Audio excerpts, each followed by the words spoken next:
Mimi kwa jina naitwa Hamid Mbegu, ni mkurugenzi wa huduma za shirika katika shirika la uwakala wa meli Tanzania, yani kwa kifupi TASAC.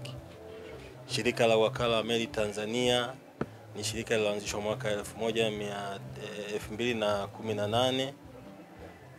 Majukumu ya shirika hili ni kudhibiti na kusimamia masuala mazima ya usafiri na usafirishaji majini. Katika kufanya udhibiti, tunafanya udhibiti katika masuala mazima ya ulinzi, usalama na masuala ya mazingira katika usafiri majini.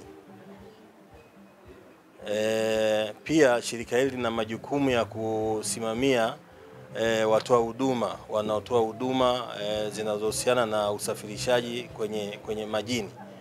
Kwa mfano clearing and forwarding companies, masuala ya bandari kavu, masuala ya mashirika kama shirika la bandari, mamlaka ya bandari Tanzania.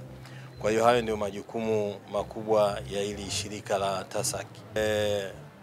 Shirika hili limepewa majukumu maalum, yani inaitwa exclusive mandate.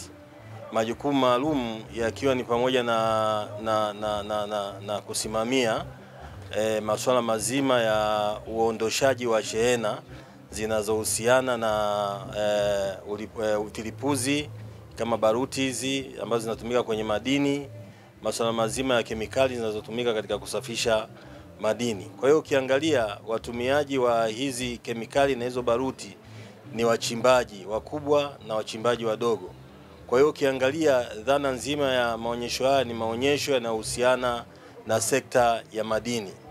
Na sekta ya madini inahusisha wachimbaji wakubwa na wadogo. Kwa sisi jukumu letu katika utekelezaji wa majukumu maalum, yani exclusive mandate, ni pamoja na kuhakikisha kwamba tunashirikiana nao wakati wanapoingiza hizo kemikali pamoja na vilipuzi vinavyosaidia katika shughuli zao za uchimbaji. Basi tunaweza kuwezesha, kufacilitate, kuona kwamba tunaweza kuondoa hizo shehena kwa wakati, tunaweza kuona kwamba wanasimamia sheria, kanuni na taratibu zinazohusiana na hizo shehena, kwamba shehena hizo zingine ni sumu. Kwa hiyo tunatakiwa tusimamie, na ndio maana serikali ilitoa majukumu haya kwa shirika la TASAC ambao ni shirika la serikali. Kwa hiyo tuko hapa kwa sababu tuna wadau wetu ni wengi ambao ukizunguka unaona maonyesho haya yamekuwa dominated na wachimbaji wakubwa na wadogo. Kwa hiyo tunategemeana, wao wanatutegemea sisi na sisi tunawategemea wao, ndio maana tuko kwenye maonyesho haya.